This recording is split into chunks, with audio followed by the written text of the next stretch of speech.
তো আমরা গত পর্বে লগ ইন অপশানে ক্লিক করার পরে আমরা কি করব, এখান থেকে জাস্ট আমার এই ফোনে অলরেডি কি লগ ইন করা ছিল। তো যাই হোক, আমি হচ্ছে দেখি লগ আউট করে আবার নতুন করে লগ ইন করা যায় কিনা। ওকে, আমি লগ আউট করে দিলাম। দেন এখান থেকে লগ ইন অপশানে ক্লিক দিলাম। তো এখান থেকে অথরাইজ হচ্ছে।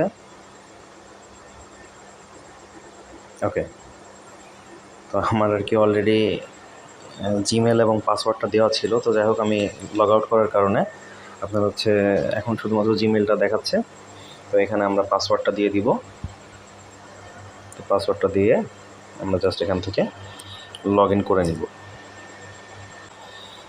তো এখানে সিম্পলি আমরা আমাদের পাসওয়ার্ডটা দিয়ে এখানে লগ ইন অপশানে লগ ইন অপশানে ক্লিক করে দেওয়ার পরে একটু লোড নিবে। দেন এখান থেকে আমরা সেভ করে দিব। ওকে, দেন এখান থেকে আমাদের কিন্তু কাজটা কমপ্লিট। তো এখান থেকে আমরা কি করব, এখন হচ্ছে আমরা একটু স্ক্রল আপ করব। দেন এখান থেকে দেখতে পাচ্ছেন আমরা যেহেতু ফ্রান্সের আইডি নিয়ে কাজ করব, সো আমরা এখান থেকে ফ্রান্সের ভিপিএনটা কানেক্ট করে দিব। ফ্রান্সের ভিপিএনটা কানেক্ট করার পরে জাস্ট ক্লিক করব, ওকে অপশানে ক্লিক করে দিব। দেন এখান থেকে কানেক্ট হয়ে যাচ্ছে।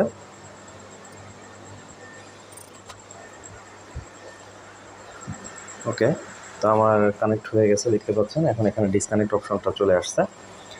আমি যদি ডিসকানেক্টে ক্লিক করি তাহলে এখান থেকে ডিসকানেক্ট হয়ে যাবে। সো আমাদের এখন কানেক্ট থাকা জরুরি। তো আমরা এখান থেকে কানেক্ট করে নিলাম। কানেক্ট করার পরে এখন আমরা চলে যাব হচ্ছে জয়পারে, এবং জয়পারে একটা কাজ করতে হবে, মানে জয়পারটা আবার হচ্ছে আপনার এখানেও লগ ইন করতে হবে। তো এখানে এগ্রি অ্যান্ড কন্টিনিউ দিয়ে দিবেন। দেন এখান থেকে আপনাদের স্কিপ অপশনটাতে ক্লিক করে দিতে হবে। আপনাদের যদি দেখায় দিই তাহলে সেক্ষেত্রে এই যে দেখতে পাচ্ছেন স্কিপ অপশনটা, তো এখানে একটা ক্লিক করে দিবেন। তো এখানে একটা ক্লিক করার পরে এখান থেকে ওকে, তো বলতেছে যে এখানে প্রক্সি সার্ভার মানে সার্ভিস এই সেই হ্যানটা নেটওয়ার্কে দিবে। তো এখান থেকে আমরা ইয়েস অপশনে ক্লিক করে দিব। ইয়েস অপশনে ক্লিক করার সাথে সাথে আমাদের এখানে দেখতে পাচ্ছেন যে ইউজার নেম এবং পাসওয়ার্ডটা চাচ্ছে। তো আমি ইউজার নেম এবং পাসওয়ার্ডটা নিয়ে আসি। আচ্ছা, এখানে আপনারা দেখতে পাচ্ছেন আমি ইউজার নেমটা দিয়ে দিয়েছি। সো এখন আমি এখানে দিয়ে দিব। তো পাসওয়ার্ডটা আমি দিয়ে দিলাম। দেওয়ার পরে এখান থেকে লগ ইন অপশনে ক্লিক করে দিব। এখন এখানে আপনাদেরকে বলতেছে হচ্ছে হোস্ট নেম অথবা প্রোভাইডার নেম এটা দিতে হবে। তো আমি হোস্ট নেমটা নিয়ে আসি।